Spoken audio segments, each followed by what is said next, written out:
L'idée de ce cours, c'est de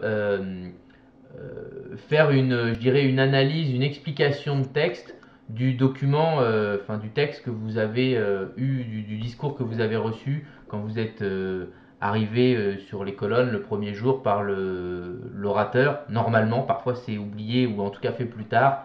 C'est ce qu'on appelle l'instruction morale l'instruction morale avec l'explication du cérémonial de réception. C'est un texte assez long, mais qui explique l'ensemble de toute la cérémonie de réception de l'apprenti et qui fait partie intégrante, on va dire, de la cérémonie, puisque c'est à la toute fin et c'est ça qui explique au nouvel apprenti et par la même occasion à tous ceux qui sont sur les colonnes, qui réexplique chaque élément qui s'est passé, donc en le rappelant et en l'expliquant tout de suite après. Et aujourd'hui, on est rendu au point à l'épisode de Ni nu ni vêtu, quand on est présenté à la loge ni nu ni vêtu, et on va développer un petit peu sur ce sujet. Bon, merci encore à tous d'être là ce soir. Je sais qu'il y a beaucoup de gens qui nous regardent quand même, de plus en plus de frères et sœurs. Tous les liens sont privés, mais des frères et sœurs de Montréal, de Québec, des apprentis, des compagnons, des maîtres, mais aussi des frères et sœurs de France ou d'ailleurs qui ont beaucoup de plaisir, regardent avec beaucoup d'assiduité nos petites capsules. Comme je vous disais, aujourd'hui, on va continuer sur le sujet, enfin poursuivre dans les thématiques. On avait parlé la semaine dernière des métaux, du fait qu'on quittait nos métaux, après avoir aussi parlé du chapeau que l'on donne, de l'épée que l'on donne. On arrive au dépouillement de nos habits, c'est-à-dire la mise en situation par l'introducteur avant d'être introduit en loge. Et la dernière chose qui restera à nous retirer, c'est la fameuse lumière élémentaire, symbole trop évident des illusions, et on en reparlera pour cela la semaine prochaine. Mais pour aujourd'hui donc, le dépouillement des habits qui est concrétisé dans cette phrase « vous êtes entré en loge ni nu ni vêtu ». Et pour aborder cette notion de ni nu ni vêtu, pour aborder la notion de dépouillement, on va devoir reprendre, continuer un petit peu la discussion qu'on avait, la réflexion qu'on avait sur l'ascèse, qu'on avait déjà commencé la dernière fois à propos des métaux, et même un peu avant en substance avec le fait de se séparer de son épée et de se séparer de son chapeau. En fait, cette ascèse, ce dépouillement, est une préparation indispensable. Et c'est une préparation qui est indispensable parce qu'elle, comme je le disais déjà la dernière fois, elle nous permet de quitter certaines illusions, certaines apparences pour pour se préparer à entrer dans un espace où on est jugé sur autre chose que nos apparences ou les illusions du monde commun. Alors cette préparation, ce dépouillement est un dépouillement qui est difficile, qui est pénible, qui est douloureux même à certains égards, en tout cas sur le plan symbolique. Bien sûr, le fait de quitter nos métaux ou de quitter une partie de nos vêtements, en soi, c'est pas tout à fait douloureux. Mais ce que le symbole représente est un abandon qui est beaucoup plus douloureux et qu'il est important de bien maîtriser, de bien comprendre, parce que c'est ça qui est, c'est à ça que nous invite la pratique maçonnique dans un certain sens, au-delà de la partie purement intellectuelle. Il y a une partie beaucoup plus ascétique, morale et ascétique, qui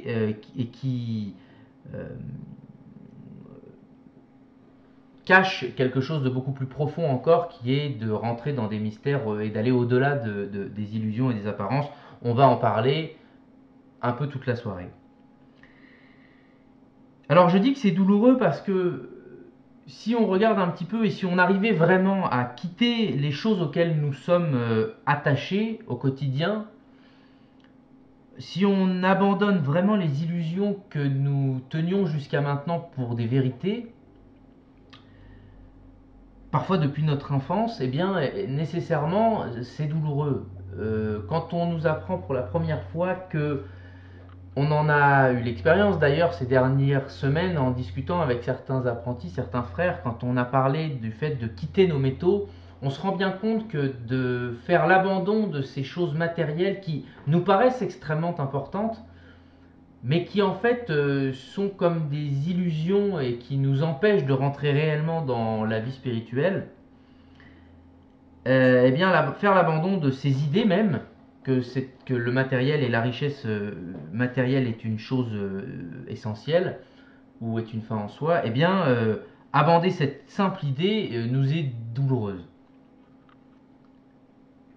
En fait, il y a, je pense, et j'entre directement dans le vif du sujet, je crois que nous avons des fausses vérités dans la vie courante. Nous en avons tous et nous continuons d'en avoir, d'en conserver des illusions que nous prenons pour des vérités. Nietzsche disait quelque chose une phrase, c'est un spécialiste des phrases comme ça, liminaires, punchline comme on dirait aujourd'hui, mais il disait que les vérités les vérités entre guillemets, c'est-à-dire les fausses vérités, sont des coutumes dont on a oublié qu'elles le sont. Alors Nietzsche était provocateur volontairement, mais c'est intéressant de voir que il y a des choses qu'on tient pour vraies dans la vie et qui en fait, si on remonte et qu'on remonte et qu'on remonte, on se rend compte que en fait elles sont des conventions, des coutumes, des habitudes. Tout d'un coup, on a décidé de faire comme ça, sans trop savoir pourquoi, et avec le temps, eh ben, on a cru qu'on finit par croire que ça a toujours été comme ça. Il faut donc arriver à aller plus loin parce qu'il y a des choses qui peut-être, espérons-le, ne prennent pas racine dans l'illusion, mais prennent racine dans la vérité. Alors c'est un grand débat qui est ouvert depuis quelque temps, ou depuis toujours peut-être même, mais la notion de vérité et la faculté que nous avons de l'atteindre fait débat, bien sûr, et en fait, non, ça ne fait pas débat, simplement c'est le sujet de toutes les discordes, parce qu'on croit tous la détenir, et la sagesse doit nous apprendre à avoir un certain relativisme par rapport à notre propre connaissance de la vérité. Il faut savoir mettre la nuance dans notre perception de la vérité. C'est quelque chose qui m'a été régulièrement dit ces derniers temps et c'est absolument important de le préciser ce soir. Et je continuerai à le préciser d'ailleurs dans les prochaines, et à le rappeler dans mes prochaines communications, enfin à chaque fois que l'occasion me sera permise de le faire. Il faut savoir mettre de la nuance dans ce que l'on tient pour être la vérité. Je m'explique. On le verra d'ailleurs par rapport à la clémence et à la justice. La clémence tempère les rigueurs de la justice, c'est-à-dire qu'elle arrête les rigueurs de la justice. C'est parce qu'on a le contre-pied de cette justice qui, si elle était seule, serait terrible, et on en reparlera dans d'autres formations. La clémence est une nuance à la justice. C'est ce qui permet à la justice d'être sans nuance, sans clémence. La justice dans le monde concret, dans notre monde, est trop violente, elle est trop forte. C'est comme la lumière sans une légère obscurité, en tout cas une pénombre, est trop vive. Alors, il faut comprendre que savoir mettre des nuances dans notre conception de la vérité permet de quitter vraiment les illusions. On pourrait croire que nuancer notre propos, ben, finalement, c'est rester dans une vérité pas tout à fait complète et donc ne pas abonder entièrement et plonger entièrement dans la vérité, c'est-à-dire dire, eh ben oui, il faut faire comme ça, mais bon, en même temps, nuançons notre propos. Il y a aussi l'inverse qui est vrai. Je crois que c'est important de pourtant faire ça, de dire telle chose est vraie, on est convaincu que cette chose est vraie, mais en même temps, attention, on n'est pas absolument sûr que ce soit vrai. C'est ce que je fais depuis 7 ou 8 sessions. Je dis quelque chose en disant c'est vrai, je pense que c'est vrai, et je fais l'erreur souvent de ne pas ajouter ce préfixe de dire je crois que c'est vrai, je pense que c'est vrai, j'en ai la conviction, et j'ai beaucoup de témoignages par ailleurs qui font que j'ai beaucoup de conviction que ce soit vrai. Mais malgré tout, attention, ça ne veut pas dire pour autant que ce que je dis a été vraiment vérifié par des expériences irréfutables. Justement, c'est tellement peu irréfutable qu'il y a toujours le loisir de se poser la question et de s'émerveiller de nouvelles réponses, ou en tout cas d'avancer sur le chemin. Mais en faisant cette nuance, et c'est ce que j'aimerais qu'on arrive à faire, ou ce à quoi j'aimerais que vous assistiez aujourd'hui, en essayant de faire cette nuance sur mes convictions, je crois qu'en faisant ça, que nous allons quitter vraiment les illusions sans les quitter en apparence. Alors c'est compliqué à comprendre, mais je crois que c'est très important. Ma conception intime profonde est que la vérité m'est toujours très très proche et il suffit d'ouvrir les yeux pour la voir. Simplement, bien régulièrement, je n'ouvre pas les yeux. Ce qui fait que je ne suis pas toujours dans la vérité. Mais en restant quand même, sans quitter complètement l'apparence, c'est-à-dire sans quitter absolument ce monde et ne plus jamais vous voir et ne plus jamais vous parler parce que tout d'un coup je vivrai seul dans une autarcie et dans une indépendance, dans une ascèse telle qu'on n'est plus qu'avec les moines et avec les ermites. Pour rester dans ce monde, il faut quand même accepter de vivre dans nos apparences quotidiennes qui sont absolument nécessaire pour vivre bien. On ne peut pas quitter absolument ce monde, je l'ai dit à plusieurs reprises, il faut faire attention. Le but n'est pas de précipiter la fin de cette vie matérielle. Au contraire, il faut la vivre entièrement, pleinement, pour pouvoir s'accomplir pendant cette vie et éventuellement dans la continuité de cette vie. Alors, comment est-ce qu'on est présenté à la loge? Comme je l'ai dit tout à l'heure, vous l'avez déjà entendu, ça devient une ritournelle. Nous sommes présentés devant la loge, ni nus ni vêtus.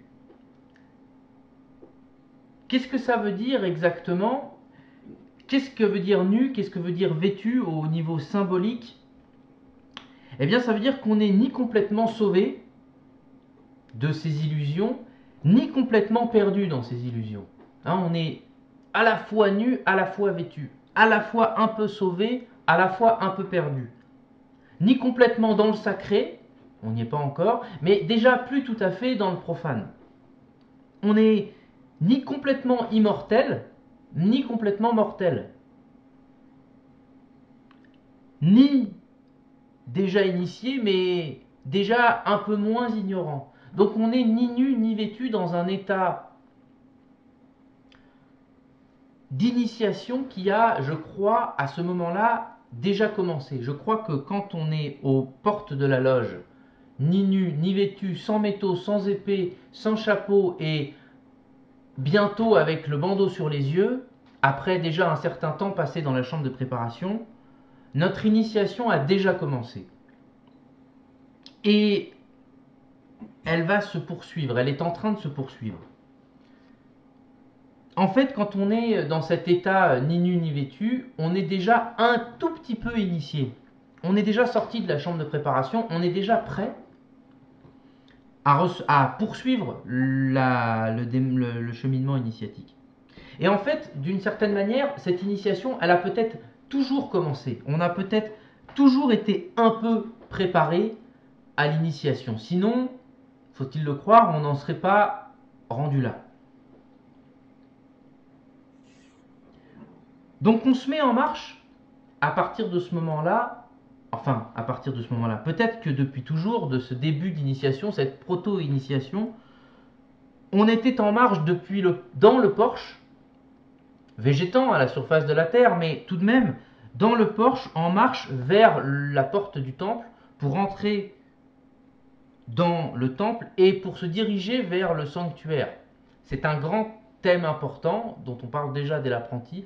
Le sanctuaire, ce qu'on appelle le sanctum sanctorum, le saint des saints, c'est ce qu'il y a au cœur du temple. Si vous regardez le tableau, le tapis de loge qui forme un carré long, vous avez donc un carré long qui est un rectangle de 2 sur 3 pour dire les choses. Vous avez un carré de 2 sur 2 et un rectangle en dessous de 1 sur 2. Ce parvis, ce porche dans lequel vous êtes, dans lequel on est, et vous êtes encore en tant qu'apprenti, dans lequel on est aussi en tant que compagnon, et aussi en tant que profane, c'est l'immensité du monde dans laquelle on évolue et dans laquelle la grande majorité d'entre nous végète, enfin d'entre les hommes, euh, vont de gauche et de droite sans trop savoir ni où ils vont, ni ce qu'ils doivent faire, et ni d'où ils viennent.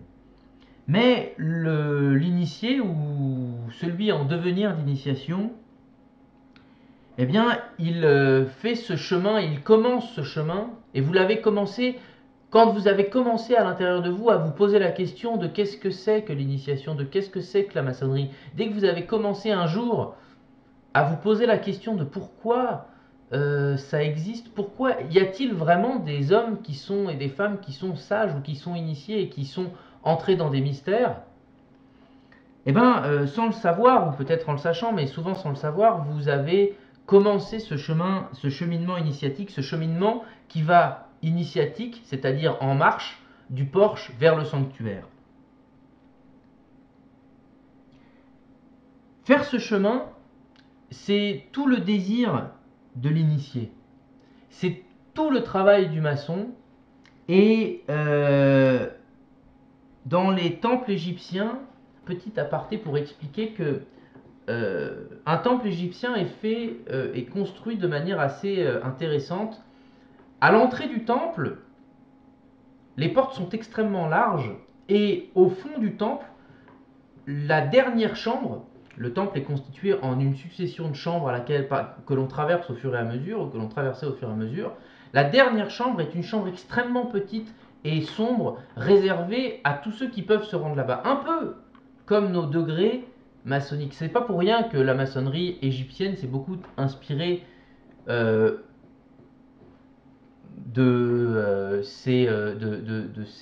cette sagesse égyptienne. Je ne dis pas qu'elle ait toujours eu du succès, mais il y a dans cette vision de ce cheminement où on part de très large, d'un parvis très large vers un sanctuaire très petit, très fermé, après avoir passé une succession de chambres et une succession d'épreuves, c'est une matérialisation, une reproduction de ce chemin intérieur que l'on doit faire du porche de notre temple au sein des saints de notre temple. Et si le temple, c'est pas juste une construction physique qui ressemblerait à une obélisque posée horizontalement, puisque c'était ça finalement l'idée, disons la schématisation d'un temple égyptien, c'est une obélisque posée au sol où la base est très large et l'arrivée est très petite. On rentre, plus on avance, plus on rentre dans la petitesse, dans l'étroitesse. Eh bien, jusqu'à rentrer dans quelque chose qui est hors de tout temps, hors de tout espace. Eh bien, si le temple est le temple intérieur, comme il est souvent répété dans nos traditions, et que c'est nous, que notre temple est nous-mêmes, pas notre corps, mais nous-mêmes, alors il faut rentrer par cette espèce de pèlerinage à l'intérieur de nous-mêmes, que l'on peut appeler aussi une espèce de migration de l'extérieur de nous-mêmes à l'intérieur de nous-mêmes, voire d'un retour d'exil.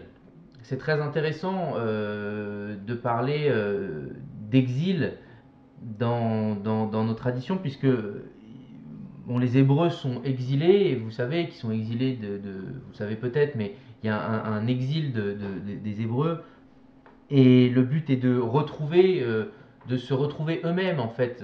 Je ne veux pas rentrer trop dans le détail de ce que j'ai lu ou appris à propos de la traduction de la Bible par Annick de Souzenel. On en reparlera. C'est une femme extraordinaire qui a appris l'hébreu pour traduire, pour se permettre à elle-même d'avoir sa propre traduction et donc sa propre lecture de la Bible. Et elle explique très justement, très étonnamment, que le fait que le peuple hébreu soit exilé, et que Adam est exilé du paradis, du jardin d'Éden, c'est qu'il est exilé non pas du jardin d'Éden, mais qu'il est exilé de lui-même. Je n'ai pas assez de compétences en hébreu ni en culture biblique pour rentrer dans le détail, mais on pourra éventuellement un jour le faire. Ce que je veux dire par là, c'est que cependant, je sens bien, et j'aimerais vous le faire sentir, qu'il y a une nécessaire migration à l'intérieur de soi-même, un nécessaire retour d'un exil. On a été exilé de nous-mêmes et le but de toute l'initiation maçonnique est de nous permettre de nous retrouver nous-mêmes, autrement dit. Donc de retourner dans ce sanctuaire intérieur dont on a été exilé et d'où nous venions à l'origine et d'où nous nous sommes, chose importante, chassés nous-mêmes. Et pour étayer cette idée, je vous rappelle ce que votre parrain vous dit au moment de vous quitter dans la chambre de retraite. On en a parlé il y a quelques épisodes. C'est par sa faute, monsieur, que l'homme a perdu la lumière que vous venez chercher parmi nous.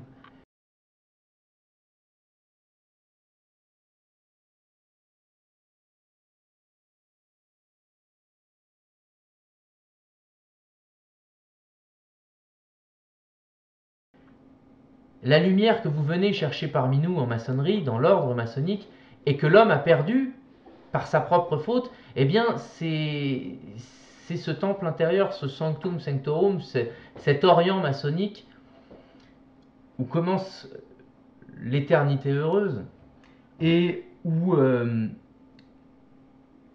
dans le fond, vous mettez vers lequel vous vous mettez en marche. On se met tous en marche pour le redécouvrir. On est là dans une compréhension fulgurante dans une intuition fulgurante de la vérité. Je ne dis pas qu'on l'a, simplement elle nous transperce, elle nous irradie parfois, et le but est d'essayer de conserver cet état de bonheur véritable aussi longtemps que possible. Mais je m'égare. Revenons au fait même d'être dépouillé. D'être dépouillé de nos vêtements et d'être présenté à la loge ainsi. L'instructeur nous dit ceci. Vous savez que le but, c'est d'expliquer un petit peu certains éléments, certaines phrases du rituel importantes, enfin que j'ai eu l'impression qu'elles étaient importantes. Il vous dit dépouillez des décorations illusoires dont votre orgueil vous couvre, à propos du fait que vous êtes ni nu ni vêtu. Vous avez dû vous convaincre que vous ne pouvez être distingué de vos semblables que par la pureté et par la vertu. Il y a deux parties importantes dans cette phrase, vous l'avez senti. Dépouillez des décorations illusoires dont l'orgueil vous couvre. On a déjà commencé à en parler, mais on approfondira la notion d'orgueil un peu plus tard. Vous avez dû vous convaincre que vous ne pouviez, en second point, être distingué de vos semblables que par la pureté et par la vertu.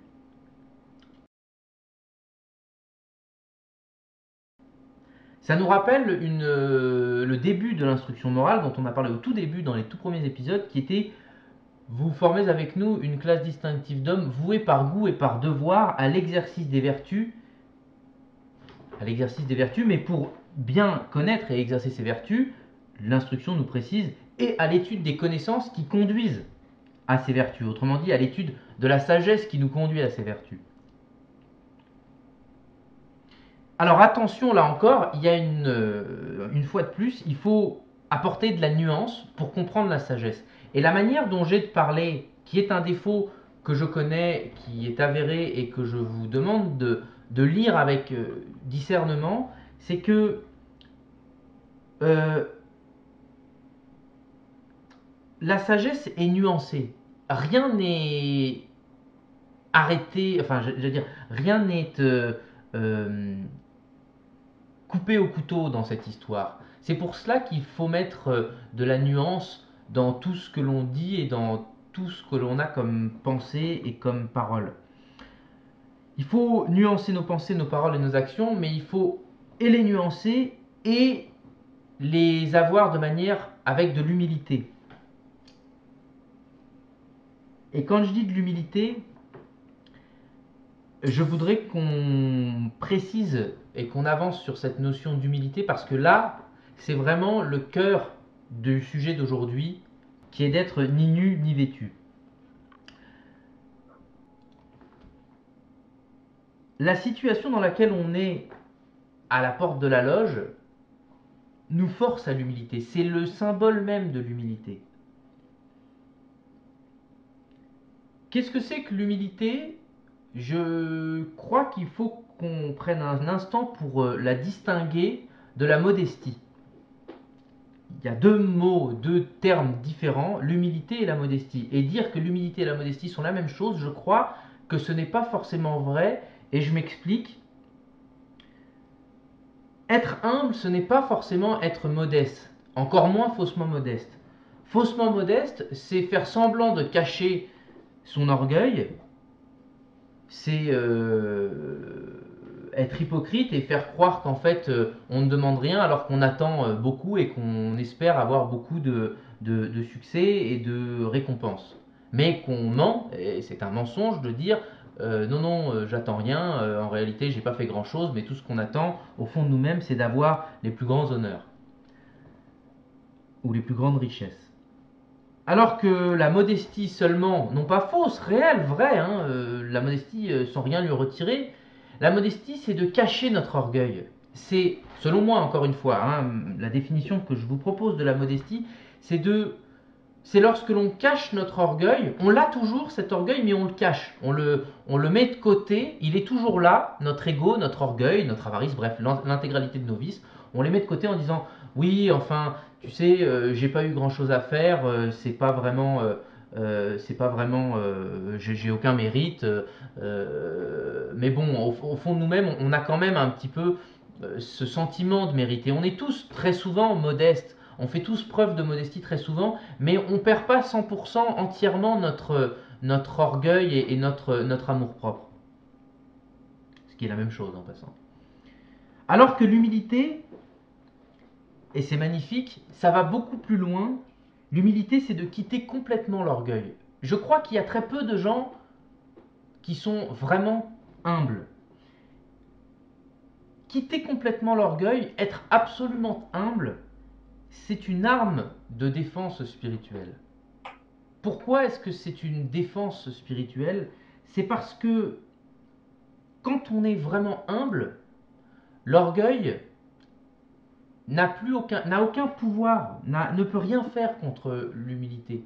Quand on n'a plus aucune attache vis-à-vis de l'orgueil, quand on s'est absolument libéré, quand on est dans l'humilité pure et quand on est dans l'abandon pur de l'orgueil et quand on s'abandonne à nos guides, autrement dit, qu'on est à notre guide et qu'on est prosterné devant l'entrée du temple. On ne l'est pas vraiment, mais l'être que l'on est prosterné, doit être prosterné devant l'entrée du temple. Et à chaque fois qu'on est devant cette immensité, on sent notre petitesse. Et là, peut-être, on a l'intuition de ce que doit être l'humilité. Parce que, et on l'a souvent, cette expression, je pense, en loge, lorsque on se sent si petit par rapport à l'immensité de ce qui est là, qu'on doit se prosterner, je dirais, faire l'expérience de notre infinie petitesse, et en faisant cette expérience-là, eh bien, en n'étant pas seulement modeste, en n'étant pas seulement faussement modeste, mais en étant vraiment humble, on devient intouchable par l'orgueil. On devient tout puissant par rapport à cet orgueil. C'est paradoxal, attention parce que dire qu'on est tout puissant par rapport à l'orgueil, ce n'est vrai que si on s'est déjà mis dans un état d'humilité absolue. Donc, celui qui se croit tout puissant par rapport à l'orgueil est peut-être déjà orgueilleux. Vous comprenez, la nuance est extrêmement fine, et donc plus la nuance est fine, plus elle est importante. Parce que il faut rentrer dans un état d'humilité tel, quand on n'est ni nu ni vêtu aux portes de la loge, un état d'humilité tel qu'on est sur le fil du rasoir entre l'ignorance et la connaissance, entre l'humilité et l'orgueil, entre la vertu et le vice. On est vraiment là sur le fil du rasoir, un pied dans le temple et un pied en dehors, un pied dans le sacré et un pied dans le profane. Et croyez-le ou non, on est constamment ni nu ni vêtu. On essaye de se revêtir de cette sagesse. Notre travail de maçon, c'est d'essayer de nous revêtir de cette sagesse, tous individuellement et par l'échange collectif, mais le but de la maçonnerie, c'est bien d'aller, comme je vous le disais tout à l'heure, du porche vers le sanctuaire, de faire ce chemin inverse de l'ignorance ou de l'état d'ignorance vers l'état de connaissance. Et le fait que l'humilité nous permette d'accéder à cette toute-puissance, c'est ce qui fait toute sa force, sa sagesse et sa beauté. Je le dis exprès parce que force, sagesse et beauté sont les trois grands piliers. Vous comprenez que l'humilité n'est pas une vertu à proprement parler, mais l'humilité est ce qui nous permet, est une faculté, la faculté qui nous permet d'entrer dans la vertu. Quand on parle des connaissances nécessaires pour pratiquer la vertu, et bien la connaissance de l'humilité, entrer dans cet état est une nécessité absolue. C'est comme d'une certaine manière la clé pour entrer dans le temple.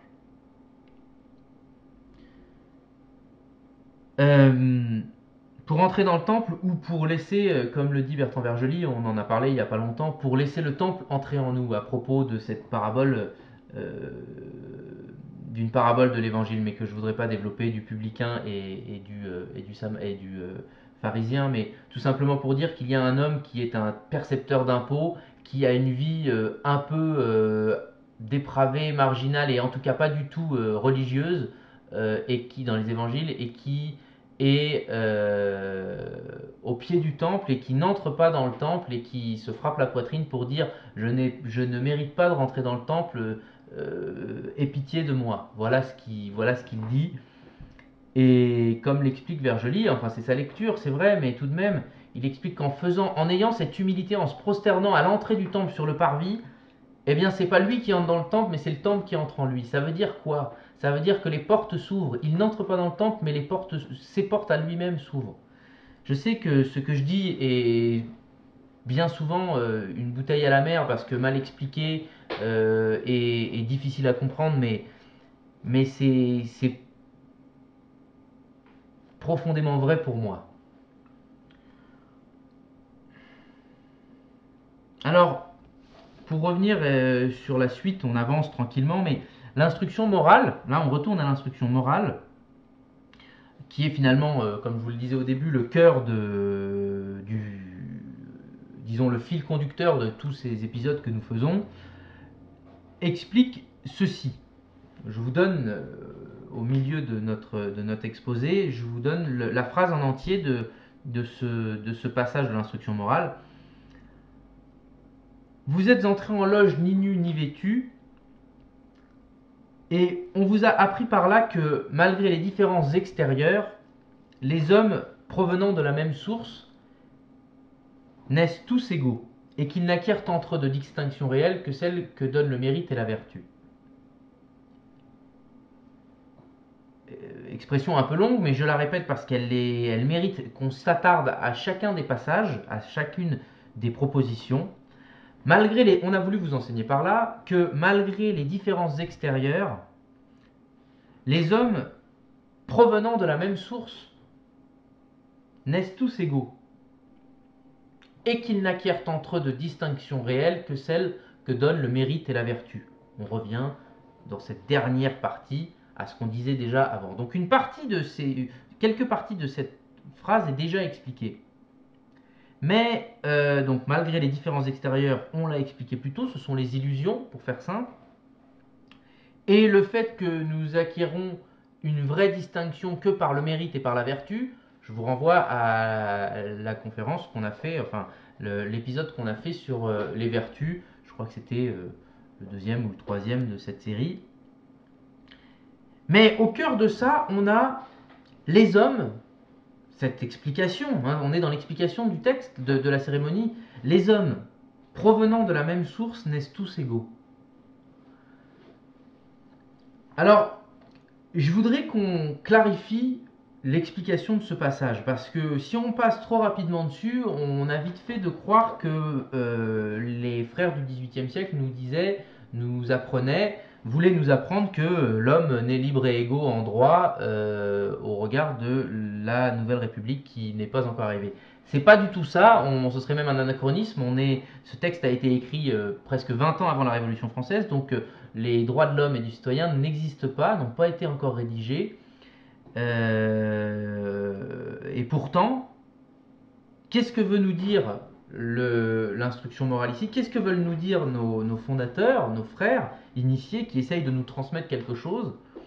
Eh bien, ils veulent nous transmettre quelque chose qui, pour être compris, il convient d'expliquer, de rentrer un peu plus dans l'histoire. Là, je vais être obligé de faire un petit peu d'histoire du régime écossais rectifié, et ceux qui veulent bien comprendre cette leçon qui est centrale, parmi d'autres, hein, mais qui est centrale à propos du régime écossais rectifié et de l'enseignement qu'il propose.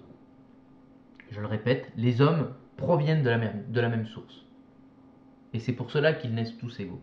Qu'est-ce que veut dire que les hommes proviennent de la même source? Alors, on va procéder, si vous le voulez bien, à une histoire du régime écossais rectifié très rapide et dans l'autre sens, c'est-à-dire en partant d'aujourd'hui à rebours, en remontant à son origine, à sa naissance et à ce qui venait avant. D'accord? Alors, aujourd'hui, au XXIe siècle, la manière qu'on a de pratiquer le régime écossais rectifié est diverse, plurielle. On a depuis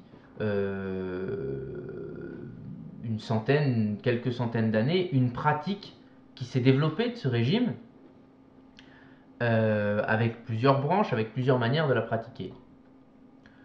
Globalement, à l'intérieur de ça, on a toujours les mêmes textes, notamment ces textes dont on parle aujourd'hui, et l'instruction morale en fait partie. Et si on remonte, sans s'arrêter sur les différentes branches que le régime a pris au cours des 200 dernières années, pour faire simple, le grand jalon qui nous précède, avant aujourd'hui, là, au moment où on se parle, le grand jalon, c'est la fondation du régime. Le plus important, c'est sa naissance, c'est-à-dire entre, pour faire simple, 1778 et 1802. D'accord? Je fais exprès, on pourrait débattre de sa naissance réelle et de la fin réelle de cette naissance, mais en gros, il lui a fallu de 1778 à 1778 à 1802 pour s'organiser et émerger et prendre vraiment racine. Il y a un tas de livres que je pourrais vous recommander à ce propos. Pendant ces 25 ans de gestation, il a fallu en fait que comment dire, il a fallu 25 ans pour mettre à l'intérieur de ce régime, par Jean-Baptiste Villermoz, par Joseph de Maistre, dont des noms avec qui vous devez être maintenant un peu familier, par Duroy d'Autrive, qui sont moins connus, mais qui sont des frères qui étaient là, Prunel de Lire, enfin il y en a un tas, il y en a bien plus qu'on ne le pense, il y en a quand même pas des milliers, mais il y avait beaucoup d'hommes, et même de femmes, qui étaient des initiés et qui ont participé, Louis-Claude de Saint-Martin, qui ont participé à l'organisation de ce régime. À l'organisation de ce régime et comment, en introduisant à l'intérieur de cette structure initiatique qu'on pratique aujourd'hui, en introduisant à l'intérieur ce qui était pratiqué un peu plus tôt et pas forcément de manière très rigoureuse, semble-t-il, chez les chevaliers maçons et Cohen de l'univers. Voilà quelque chose qui doit peut-être encore, pour certains, faire sonner quelques cloches. les chevaliers maçons et Lucoën de l'univers, c'était un ordre qui n'existe plus aujourd'hui, et c'est un fait avéré qui n'existe plus, qui s'est perdu, et dans lequel Martinez de Pasquali, qui était le maître de Jean-Baptiste Villermoz et de Louis-Claude de Saint-Martin, et d'autres encore, qui sont devenus des fondateurs du régime écossais rectifié, Pasquali avait une doctrine,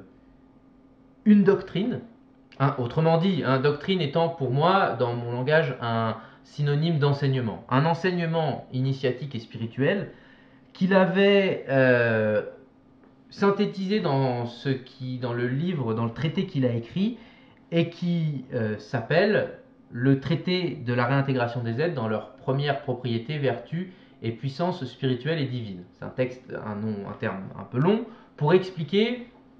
En fait, il a rédigé dans un français difficile à lire. Il a tenté de transmettre dans son traité l'enseignement que lui-même détenait. Alors, on rentrera pas ici, quoique je l'avais écrit, on rentrera pas ici dans l'explication on pourra le faire peut-être en annexe après, en marge, mais dans l'explication de ce qu'est de ce que contient le traité de la réintégration des êtres. Mais c'est essentiel puisque vous comprenez que c'est ce que nos frères fondateurs ont mis au cœur du régime écossais rectifié, et donc c'est ça qu'il s'agit de connaître. Je ne rentre pas dedans, mais simplement à l'intérieur de ce traité, la notion même du fait que les hommes proviennent de la même source et que parce qu'ils proviennent de la même source, ils sont tous égaux, eh bien cette phrase-là, comme d'autres du rituel du régime écossais rectifié, sont directement empruntées de la doctrine de Martinez de Pasquali. C'est important parce que c'est vraiment une leçon purement théorique, mais c'est quand même bien ça, c'est au cœur de la doctrine de Martinez. Et le grand parallèle qu'on peut faire, et qui est aussi un emprunt au traité de la réintégration des êtres, c'est Haduxtat, dont on parlera, et peut-être ce sera l'occasion à ce moment-là d'approfondir la doctrine du traité. Haduxtat, le fait d'être solide sur sa base mais détruit, vous comprenez que l'homme ni nu ni vêtu, c'est également la colonne tronquée, détruite, mais toujours solide sur sa base. Elle est ni initiée complètement, ni profane complètement. C'est la même affaire. C'est la même chose qui est exprimée. Alors,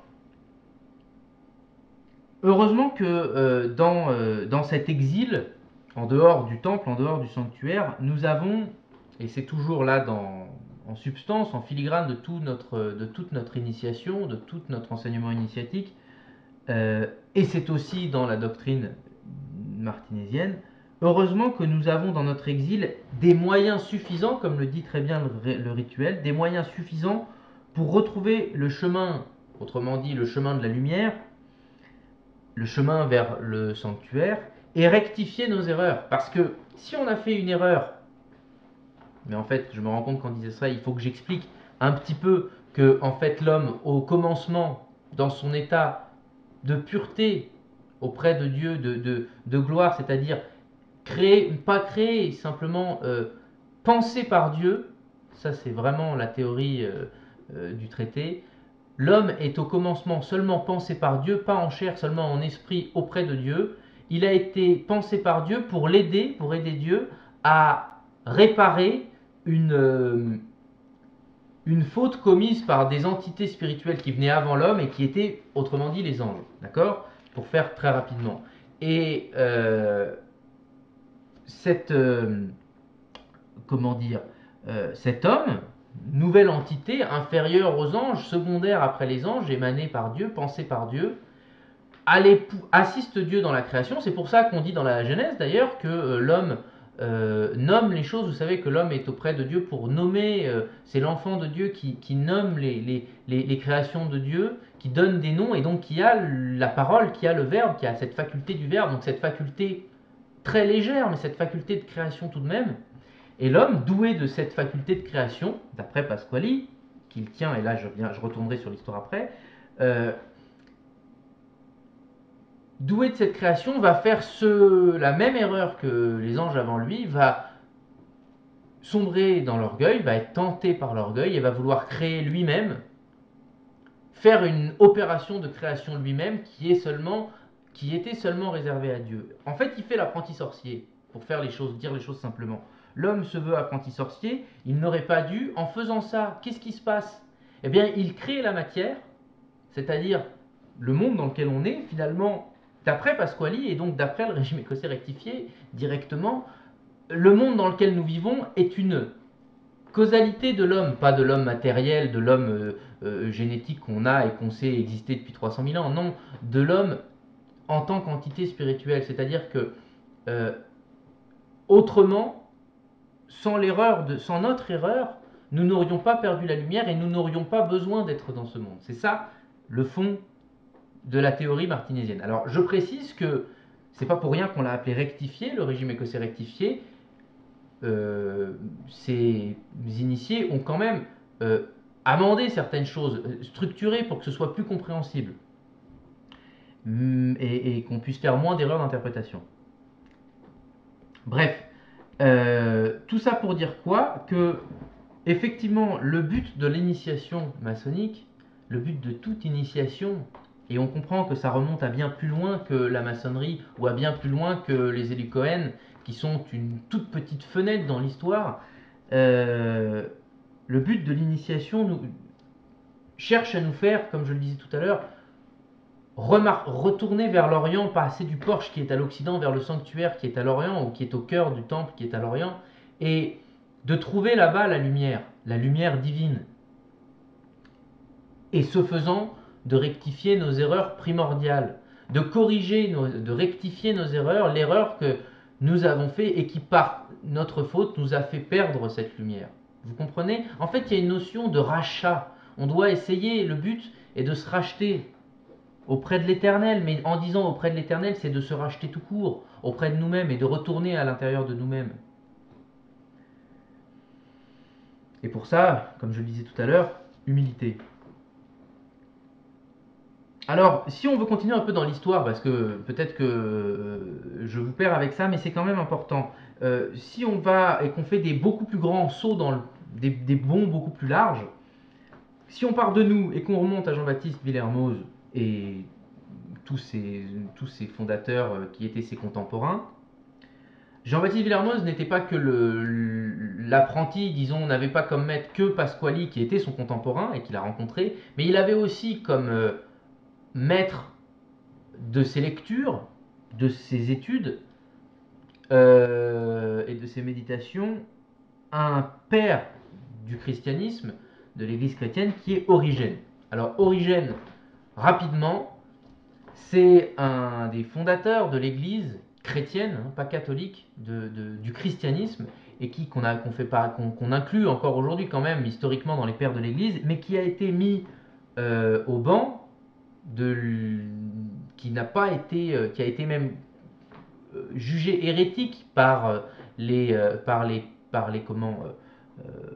premiers conciles de l'Église catholique, parce qu'Origène tient des propos et défend des théories théologiques qui sont quasiment les mêmes que celles de Pasquali. Et c'est ça qui fait croire à certains chercheurs de la maçonnerie et de l'initiation que il y aurait, on n'a pas les preuves, mais qu'il y aurait un lien, une transmission de génération en génération, alors incertaine, mais jusqu'à nous, par Origène et que Villermoz et autres, en découvrant Pasquali, ont fait le rapprochement avec des thèses qui étaient oubliées depuis 1500 ans. En fait, depuis le 3e siècle, 4e siècle avant Jésus-Christ. Après Jésus-Christ. Et si on continue après Origène, on fait encore un saut. Origène d'où tenait-il ses maîtres? Il les tient dans l'histoire de la pensée, il les tient de toute la tradition néo-platonicienne qui remonte à Platon, et Platon lui-même tient d'où ses connaissances, il les tient de Socrate, qui les tient des présocratiques. Enfin, vous comprenez, je fais des énormes bonds qui sont très rapides, mais tout ça pour dire qu'en fait, on remonte ainsi dans la simple histoire de la pensée à la préhistoire et à la préhistoire de l'homme, là où on n'a plus possibilité. Qu'est-ce que veut dire préhistoire? C'est que c'est avant l'histoire et qu'on ne peut plus, on fait de l'archéologie rendu là, et qu'on n'a plus rien d'autre que euh, des traces non écrites, des éléments qui peuvent nous faire penser, nous faire croire, qui sont des indices, des témoignages d'une initiation qui remontait à bien plus ancienne encore que l'histoire humaine, enfin l'histoire écrite bien avant l'écriture. Donc ce que je veux vous faire comprendre par là, c'est que c'est très important. Je viens de parler d'humilité, et pourtant je suis en train d'expliquer que nous détenons une connaissance initiatique qui remonterait à la nuit des temps, enfin à la nuit des temps, qui remonterait au premier jour de l'humanité.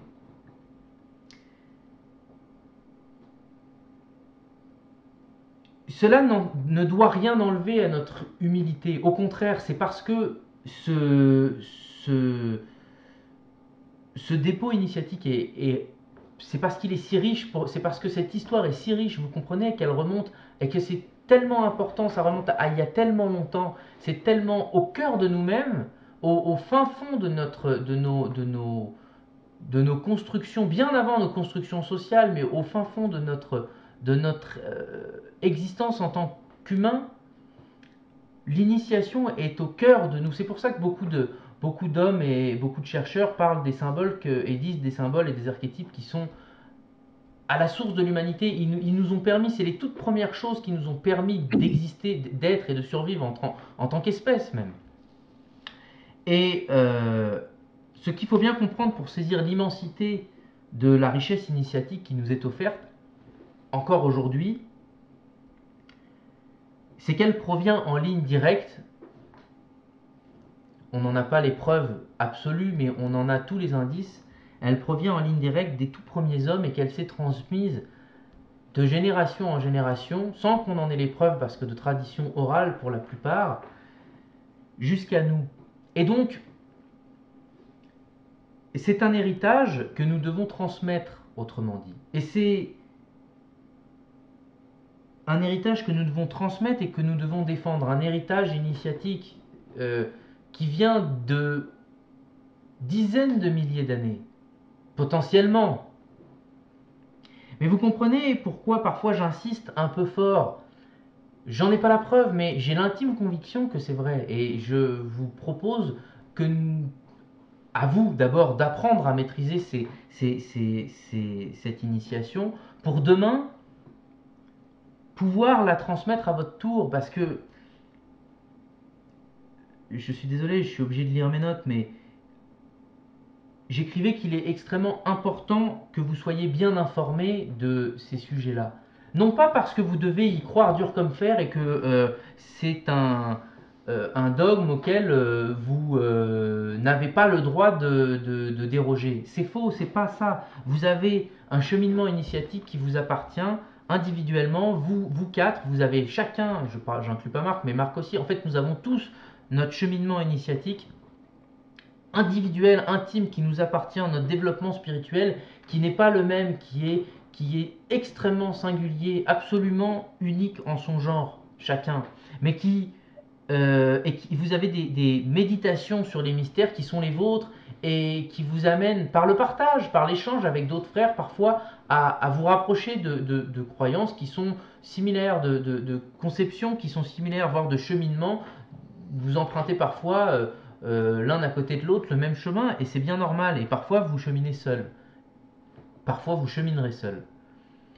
Euh, Tout ça, ça vous appartient en propre. Ces pensées, ces méditations, ces cheminements vous appartiennent à vous, même si parfois vous les faites aux côtés d'un autre frère ou d'une autre sœur. Et je ne veux absolument pas, et j'insiste, je ne veux absolument pas vous influencer sur ces cheminements que vous avez. C'est vous qui cheminez, c'est vous qui faites vos choix, ou plus exactement, c'est vous qui avez votre sensibilité à ces mystères et à ces symboles. Et le but n'est pas de vous euh, donner, enfin, le but n'est pas de vous contraindre à une vision qui ne serait pas la vôtre, de vous contraindre à une méditation qui ne serait pas la vôtre, de vous contraindre à emprunter un chemin qui ne serait pas exactement le vôtre. C'est très important. En fait, ce n'est pas ça le sujet des instructions. Votre cheminement spirituel, qu'il soit maçonnique ou non, il est le vôtre. Votre cheminement, en règle générale, il vous appartient seulement à vous. Mais le sujet de l'instruction que l'on fait là, mon devoir, autrement dit, est le devoir de tout défenseur et de tout instructeur, c'est-à-dire instructeur de quoi? C'est de transmettre, de vous former à cette connaissance, à ce savoir, disons, que vous le connaissiez, que vous le sachiez bien, pour que on ne puisse pas vous dire que vous ne le savez pas. Je ne sais pas si vous comprenez bien ce que je veux dire. C'est que pour être en mesure de bien faire ce cheminement qui est le vôtre, il convient d'avoir un petit peu de savoir, c'est-à-dire un petit peu de, pas un savoir encyclopédique et une tête tellement remplie, et Georges nous le disait la dernière fois, j'en ai de partout, je ne sais plus par où commencer. Il faut en avoir quand même, on ne peut pas en avoir du tout. Il faut donc avoir une base suffisamment solide. Et c'est vrai, là, pour le coup, que la base du savoir, elle est un peu décidée par moi aujourd'hui, mais demain ce ne sera pas moi. Et en fait, ce que je cherche à vous permettre de faire, c'est tout simplement de vous former à maîtriser ce savoir pour pouvoir le transmettre demain et défendre correctement cet héritage initiatique qui est la raison d'être de l'ordre. On a parlé la dernière fois de l'ordre maçonnique, de l'ordre des chevaliers qui supplante l'ordre maçonnique. Un ordre existe pour défendre quelque chose qui lui a été légué. C'est à ça que sert un ordre. Donc, je crois qu'il faut arriver à faire la distinction entre ces deux choses et que je pense que c'est là la source, je crois, hein, peut-être que je découvrirai que c'est autre chose, mais je crois, après avoir réfléchi ces derniers temps, que c'est là la source du plus gros malentendu qui a cours aujourd'hui, de dire notamment, qui fait dire à certains, qui fait dire à beaucoup de gens en fait, et à raison, que certains maçons, dont je fais partie, sont dogmatiques. Je veux essayer de lever cet élément et vous m'en parlerez après. Je ne veux pas que vous croyiez que je veux vous imposer une manière de penser. Je ne veux pas vous imposer un dogme en particulier. Simplement, je veux, plus exactement, vous êtes libre, comme je le disais, de vos analyses, et je crois que vous serez encore plus libre de vos analyses en ayant un corpus de savoir, un ensemble d'éléments d'encyclopédie, on va dire un ensemble d'éléments de savoir dans vos esprits qui vous permettent de faire des liens entre les choses pour mieux rentrer pour mieux faire vos analyses et pour mieux faire entrer dans vos méditations qui sont personnelles. Mais pour pouvoir faire ça, enfin, ça vous appartient à vous. Mais vous devez savoir, et c'est important, je le précise et je vous le dis à vous tout de suite, aux apprentis, et je le dirai encore, vous devez savoir ce que je viens de dire, que il y a un héritage initiatique dont je parle et dont je ne suis pas le seul à parler, et que cet héritage dont l'ordre est dépositaire, vous êtes les prochains bénéficiaires de cet héritage.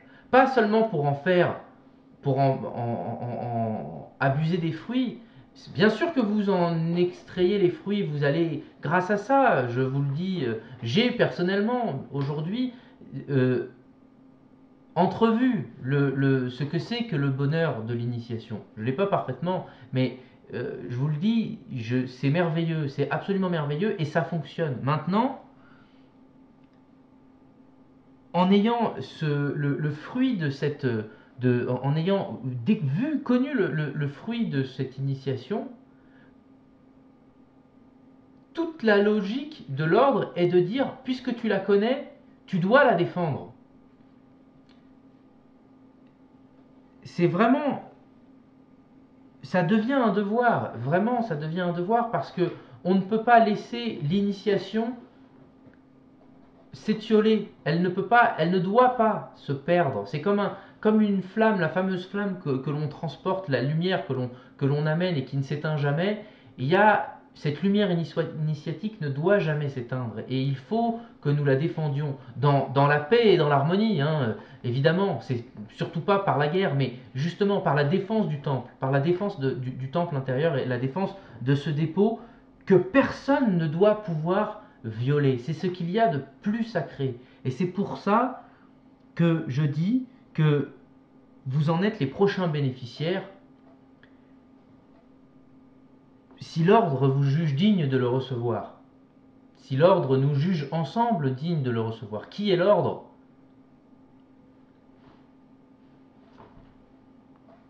C'est nous-mêmes, mais c'est ce qu'il y a de plus pur en nous, et si nous arrivons à concrétiser ce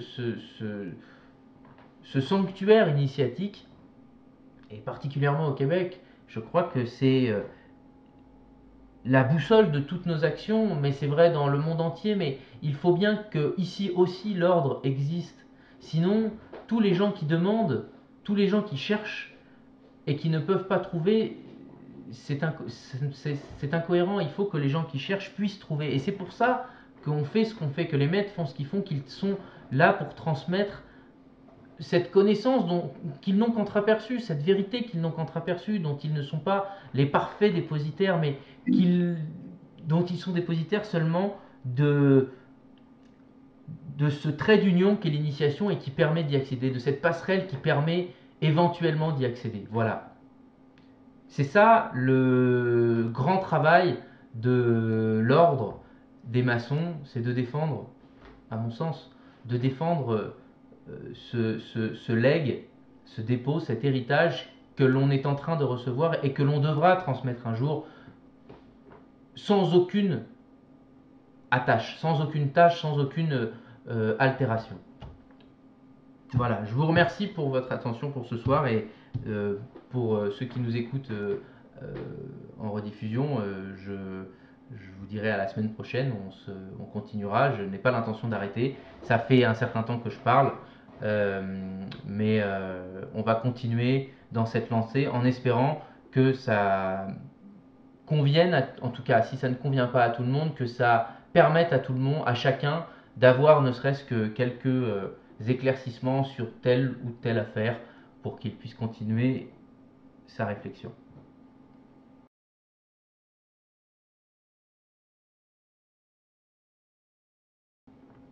L'ordre a l'intuition de la ressentir presque au niveau asymptotique et au plus près, d'accord, de temps en temps, en tout cas.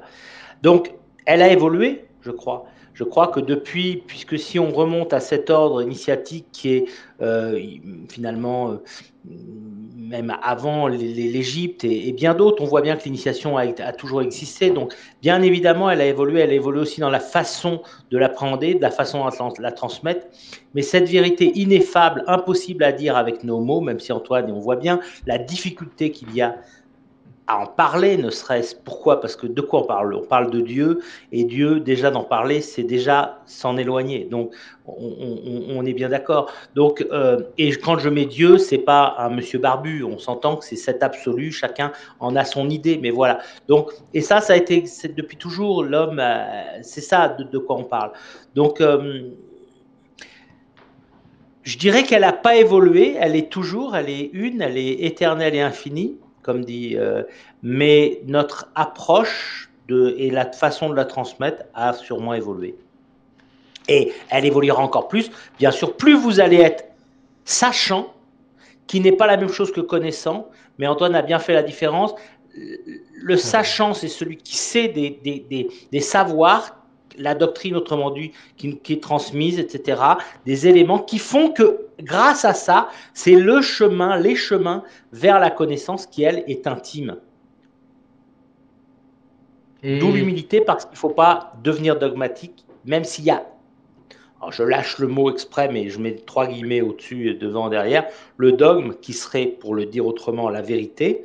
Mais c'est pas parce qu'il y a dogme, c'est-à-dire une vérité unique, qui existe, de fait, on peut pas, la vérité n'est pas multiple, ça n'aurait pas de sens. Par contre, l'approche de cette vérité, bien sûr, est multiple. Elle est autant que là, on est 6, là, on a chacun, même si on est beaucoup d'accord avec Antoine sur plein de choses, et d'accord avec d'autres grands, enfin, nous, on n'est pas des grands initiés, mais d'autres, parce que quand même, si on est tout seul à croire quelque chose, quelquefois, on peut avoir raison. Enfin, quand il y a plusieurs, il y a des grands depuis toujours, on a un peu plus de chance de sentir que si on croit la même chose, qu'on a vraiment l'intuition intime de ça, qu'on est peut-être un peu plus près de la vérité parce qu'on n'est pas seul quand même.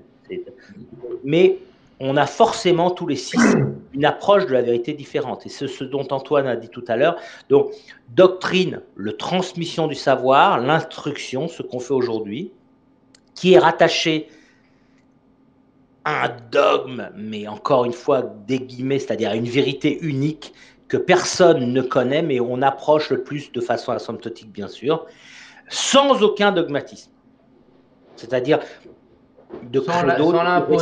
Sans l'imposer, et il ne faut pas croire qu'elle soit imposée. Vous êtes absolument libre.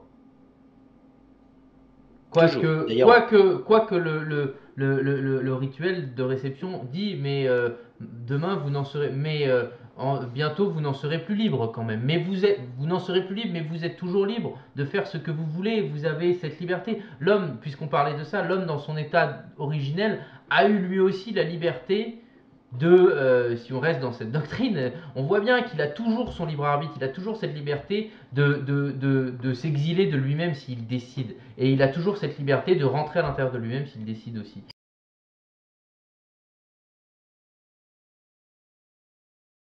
C'est sûr que c'est très réconfortant de savoir que ça répond aussi à des questions parfois, même si elles ne sont pas parfaites ces réponses, mais qu'elles répondent à certaines questions qui restaient sans réponse. Ça, je crois, c'est vraiment la raison première pour laquelle j'ai demandé à plusieurs Vénés d'être second surveillant cette année, en tout cas dans les 2 loges dans lesquelles je suis officiellement, mais même et en fait que je m'intéresse beaucoup à être avec les apprentis et les futurs apprentis, c'est parce que je crois qu'il faut apporter des réponses aux gens qui ont des questions. Il n'y a rien de plus désagréable que d'avoir des questions et que de se faire dire non, non, non, tu peux pas avoir la réponse. Et on est quand même des grands garçons.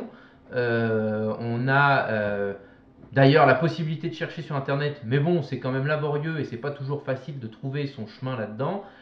Si on peut avoir quand même quelqu'un qui nous dit, bah écoute, voilà ce que c'est quand même, je t'explique.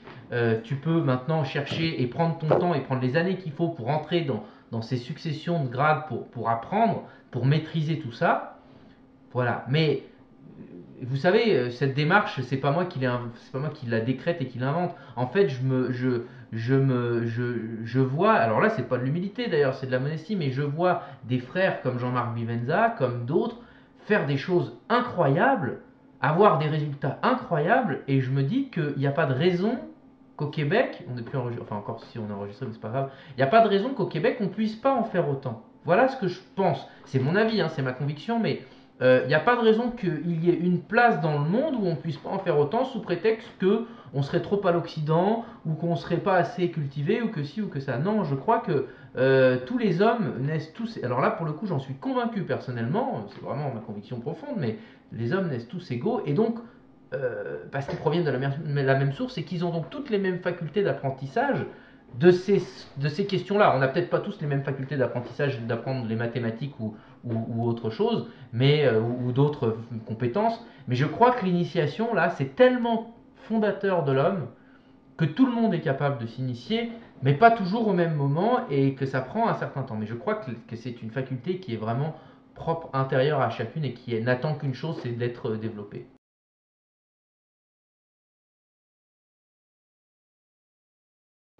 La pratique de l'humilité, je crois que si tu veux, c'est autant la modestie, ça oui. Ça dire non, mais simplement répondre dans la vie de tous les jours, répondre que mais non, en fait, tu mérites pas vraiment, alors que voilà, même si les gens te... Bref, accepter les honneurs, mais sans les prendre à leur juste valeur, sans les attendre, sans les comment, même les courir après les honneurs et la gloire, mais simplement, euh, bon, prendre une victoire, comme on dit, ou accepter une récompense parce que c'est toujours agréable et que, il faut le dire, ça flatte l'ego, même si c'est pas une flatterie bien méchante, mais tout de même, je crois qu'on est quand même encore dans la modestie. On n'est pas quand on est dans la modestie, on est dans la morale, on est dans une vertu morale qui est bien, c'est bien, on est bien, on est un bon citoyen, on est une bonne personne et on essaye de faire attention à ne pas tomber bref, tant bien que mal, on essaye de ne pas tomber dans l'orgueil, on est modeste ou dans la présomption. Mais l'humilité, c'est la modestie poussée à son tel paroxysme que c'est plus une question morale, mais que c'est une question spirituelle. C'est plus une notion morale, mais c'est une notion spirituelle. C'est ça, et ça, être humble, c'est pas être humble dans nos actes. Enfin, si, mais ça se traduit, ça ne part pas de nos actes, ça part de nos pensées, ça part de notre être, ça part de se prosterner. Tout à l'heure, je disais se prosterner, c'est-à-dire vraiment. Prosterne-toi devant le Verbe incarné, adore-le dans la poussière. C'est quand même dans notre instruction, dans notre règle en 9 points, dans notre règle de maçon rectifié, on nous dit prosterne-toi devant le Verbe incarné, adore-le dans la poussière, et ça peut paraître extrêmement dogmatique là pour le coup de lire une chose pareille dans nos textes maçonniques, mais c'est pourtant bien là. Et ça nous inculque, c'est une règle, donc c'est la 2, si je dis pas de bêtises, c'est le premier article de la divinité, hein, article 1, ton premier hommage appartient à la divinité, et c'est pour nous dire pour nous exhorter à entrer dans cette humilité absolue vis-à-vis de l'éternel, de l'être éternel devant lequel on est tellement petit que, comme disait Pascal, à la fois infiniment petit et infiniment grand. C'est parce qu'on prend conscience de notre infinie petitesse et qu'on accepte cette infinie petitesse qu'on renoue immédiatement avec notre infinie grandeur. Il n'y a pas d'explication rationnelle à ça. C'est purement spirituel. T'as dit vraiment la chose, Antoine, finalement. Je vais peut-être le dire en quelques mots un peu différents, Oui. mais on parlait de libre arbitre et ce libre arbitre, en fait, on comprend bien que c'est parce qu'on a eu ce libre arbitre, mais Dieu, si on croit et qu'on suit cette doctrine, on est des êtres émanés et on est émané avec notre libre arbitre. Il n'avait que faire, Dieu, d'un esclave, c'est-à-dire de quelqu'un qui n'aurait pas de libre arbitre. On avait notre libre arbitre et on a usé notre libre arbitre. Et donc, nous l'avons toujours, notre libre arbitre. On est où on en est. Il faut, par notre liberté, par notre action, en usant de notre libre arbitre, décider librement de ne plus l'avoir, si j'ose dire, et de donner les rênes. Bénis et dirige toi-même les travaux de l'ordre et les nôtres en particulier, dit la prière. Qu'est-ce que ça veut dire? Ça veut dire, on s'adresse à Dieu, on s'adresse à notre être profond.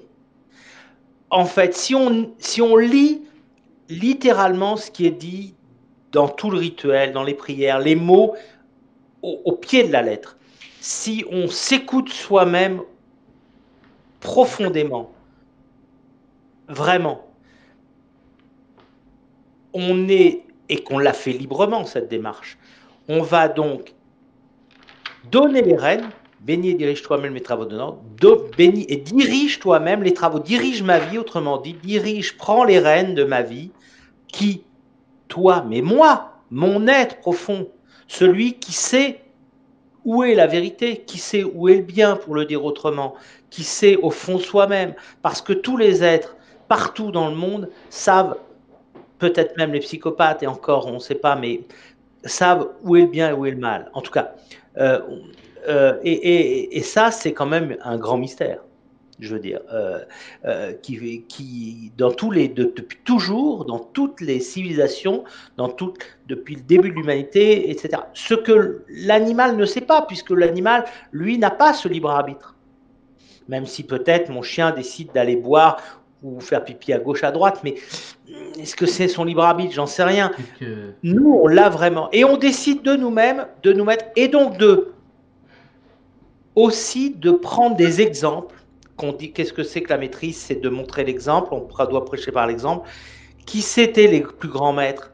Le plus grand, peut-être, c'était Jésus-Christ, et bien d'autres, tous ces grands initiés, finalement. Peut-être lui, c'est bien sûr le Fils de Dieu, si on veut croire et qu'on est chrétien et que c'est notre façon de voir, mais en tout cas, à tout le moins, c'était un grand initié, et il y en a bien eu d'autres, je veux dire, pas de Fils de Dieu, mais de grands initiés. Donc, on peut, à notre niveau, mais peut-être on peut tous l'être, le Fils de Dieu, tous faire Christ en soi. Donc, et être tous des saints, c'est à ça qu'on est appelé en toute humilité. Vous voyez, quand on dit le contraire de ce qu'on dit, parce que dire qu'on va devenir des saints en toute humilité, c'est vraiment se prendre pour un orgueil incroyable.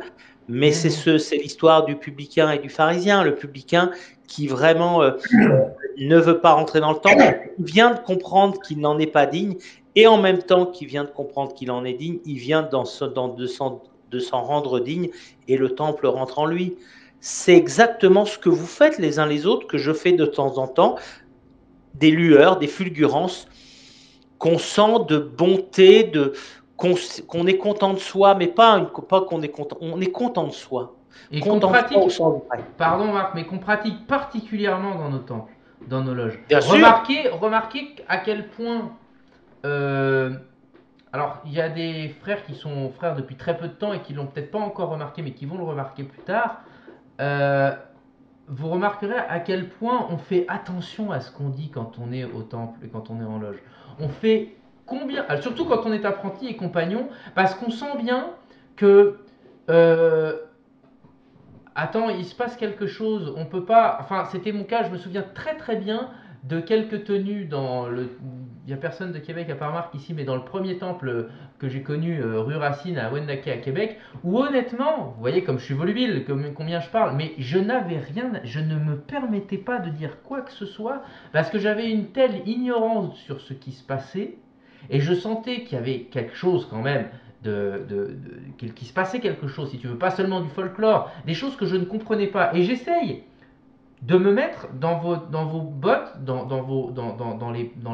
vraiment dans les souliers d'un apprenti, quel que soit son âge et son expérience de vie en général, et de me dire qu'est-ce que ça fait, qu'est-ce que ça faisait, entre guillemets, parce que c'est difficile de se souvenir, comme on fait que monter, je me souviens de cette image dont on parlait, mais comme on fait que monter un escalier en colimaçon qui monte à l'infini et qu'on fait que systématiquement faire le tour de la même chose. Donc simplement on monte, donc on voit la même chose de plus haut, mais on voit toujours la même chose. Et c'est vrai que c'est difficile de se souvenir, puisqu'on ne peut plus redescendre.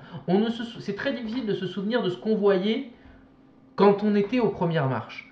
Ça, c'est comme quand vous pensez à votre enfance et que vous vous dites « Ouh là là, c'est vrai que ça remonte, j'avoue que j'ai quelques bribes de mon enfance, mais honnêtement, c'est très difficile de transmettre et de transmettre. Et simplement, on n'a pas oublié que c'est difficile, et Georges nous l'a très bien rappelé la dernière fois, mais les maîtres n'ont pas oublié que c'est difficile pour un apprenti d'apprendre. Et il y a une démarche que j'avoue à laquelle ne pas trop souscrire, qui est de dire oui, alors à ce moment-là, gardons tout très simple, comme ça au moins. Et il n'y a personne qui travaille, j'allais dire, c'est pas la question, mais gardons tout au ras des pâquerettes, comme ça, même les maîtres, comme ça on est sûr qu'on sera toujours au niveau d'apprenti, autrement dit. C'est critique et puis je devrais pas faire ça, mais la réalité c'est que je pense qu'il faut vraiment qu'on monte le niveau, que ce soit nous, mais que ce soit vous aussi, et vous êtes capable de monter le niveau, vous êtes capable simplement pour monter le niveau, pour monter de niveau, il faut pratiquer, exercer, travailler. C'est-à-dire qu'il faut lire, il faut essayer de mettre en pratique au quotidien.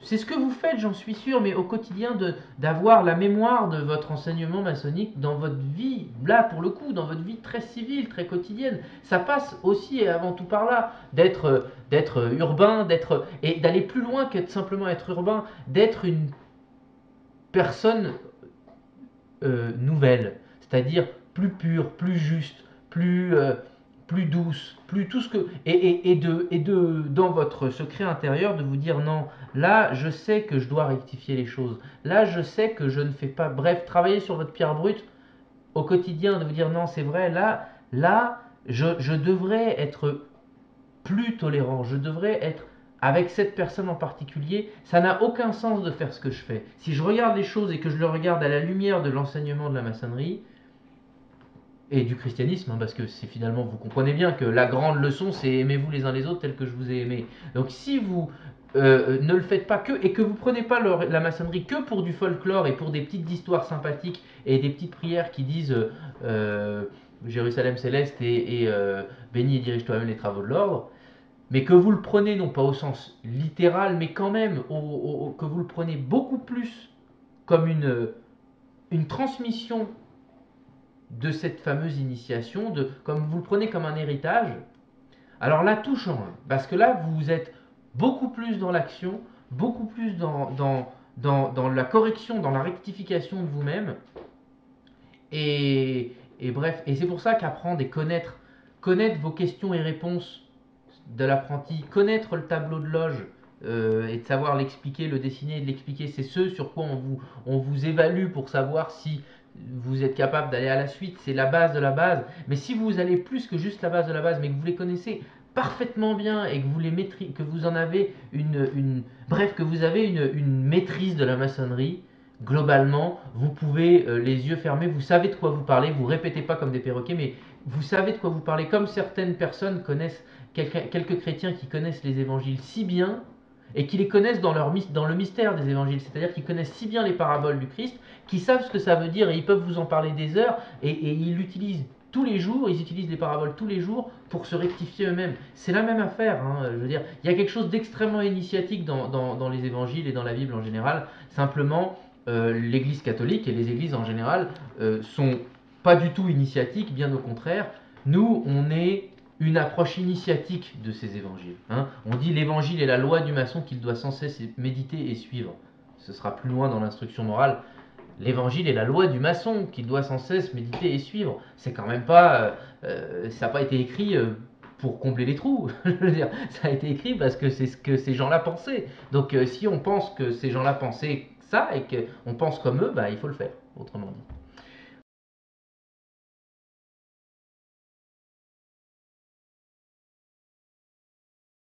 Ma phrase était mal formulée. C'est l'humilité qui est toute puissance face à l'orgueil.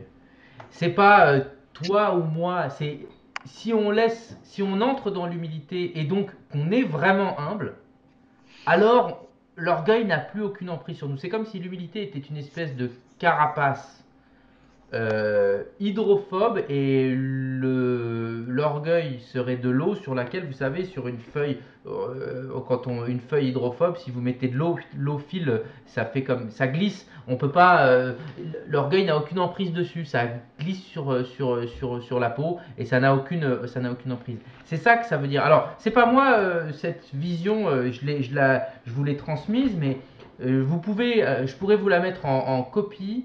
C'est une analyse de Bertrand Vergely dont on parle souvent, qui fait ces fameux ces fameux lundis de Port-Royal, lui, bien meilleur que les miens, hein, vous vous en doutez, et qui, en gros, fait sur une vingtaine, peut-être une quinzaine de cours, des analyses à chaque fois d'une parabole ou d'un passage en particulier des évangiles pour expliquer ce qu'elles veulent dire en réalité, au-delà de pour expliquer leur portée, pour le coup, leur portée initiatique. Et celle sur le publicain et le pharisien, mais il en parle à d'autres reprises de l'humilité, il en parle à propos de la cananéenne, où il parle justement, peut-être la cananéenne, c'est le plus intéressant à regarder pour des maçons, parce que dans l'explication de l'épisode de la cananéenne, Vergely explique, a une analyse qui explique que cette femme cananéenne est en train d'être initiée par le Christ. C'est-à-dire que le Christ est en train de lui transmettre une initiation. Bref, et pour qu'elle puisse recevoir cette initiation, il faut que la cananéenne se prosterne. Tant qu'elle ne s'est pas prosternée et qu'elle n'a pas reconnu Jésus comme le Fils de Dieu et non pas seulement comme le Fils de David, comme elle le dit au début, Elle lui dit au début, fils de David, guéris ma fille. Elle est mise à l'écart. Après qu'elle soit mise à l'écart, elle lui dit, Seigneur, aie pitié de moi. Kyrie eleison, hein, c'est connu. Et c'est ce qui a été repris. En gros, c'est ça. Voilà. Alors la phrase de l'humilité par excellence dans la religion chrétienne, c'est vraiment le Kyrie. Kyrie eleison, ça, c'est du grec pour dire Seigneur, prends pitié de moi, aie pitié de moi, reconnais ma misère et sauve-moi de ma misère, mais de ma misère dans laquelle je me suis mis moi-même. Bref, laisse-moi, pardonne-moi, autrement dit. C'est ça. Là, quand on fait ça, on quitte toute sorte toute forme. On ne peut pas le dire. Si on le dit avec franchise, on est franc-maçon en passant, hein, on le dit avec franchise et avec sincérité, et si on le prie et qu'on le pense et qu'on médite avec sincérité, la notion même de demande de pitié et de pardon, alors on rentre non pas la modestie, mais dans l'humilité spirituelle. Là, et là, on est heureux. Parce qu'on est heureux, parce qu'on est... Mais pour le faire, il faut le faire vraiment. Si on ne le fait pas vraiment, je vais dire une sagesse très populaire, mais c'est Maître Yoda. Fais-le ou ne le fais pas, mais il n'y a pas d'entre-deux. C'est pas la peine d'essayer. Tu comprends ce que je veux dire? C'est pas la peine de faire semblant. Enfin, tu peux le faire semblant, mais si tu fais semblant, tu n'auras aucun résultat.